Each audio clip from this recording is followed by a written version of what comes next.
దర్శి నియోజకవర్గ TDP Janasena BJP ఉమ్మడి MLA అభ్యర్థి గొట్టిపాటి లక్ష్మి పుట్టినరోజును దర్శిలోని చింతలపాలెం గ్రామంలో గ్రామస్తులందరూ అంగరంగ వైభవంగా పుట్టినరోజు నిర్వహించారు. ఈ కార్యక్రమంలో పెద్ద ఎత్తున మహిళలు ప్రజలు పాల్గొన్నారు. ఈ కార్యక్రమానికి పుట్టినరోజు జరుపుకుంటున్న గొట్టిపాటి లక్ష్మి, నారశెట్టి పిచ్చయ్య, కనకం శ్రీను, 20వ వార్డు కౌన్సిలర్ కనకం మల్లేశ్వరి, టీడీపీ నాయకులు తదితరులు పాల్గొన్నారు.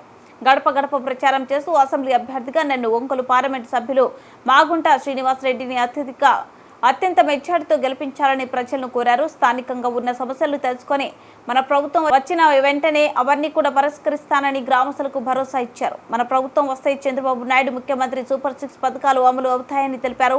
యువతకు 20 లక్షల ఉపాధి అవకాశాలు లేదా నెలకి 3,000 రూపాయలు, నిరుద్యోగాభివృద్ధి, స్కూల్కి వెళ్లే ప్రతి విద్యార్థికి ఏడాదికి 15,000 రూపాయలు, ప్రతి రైతులకు ఏడాదికి 20,000 రూపాయల ఆర్థిక సహాయం, ప్రతి ఇంటికి ఏడాదికి ఉచితంగా 3 గ్యాస్ సిలిండర్లు, ప్రతి మహిళకి నెలకు 1,500 రూపాయలు ఇస్తారని తెలిపారు.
పిల్లలు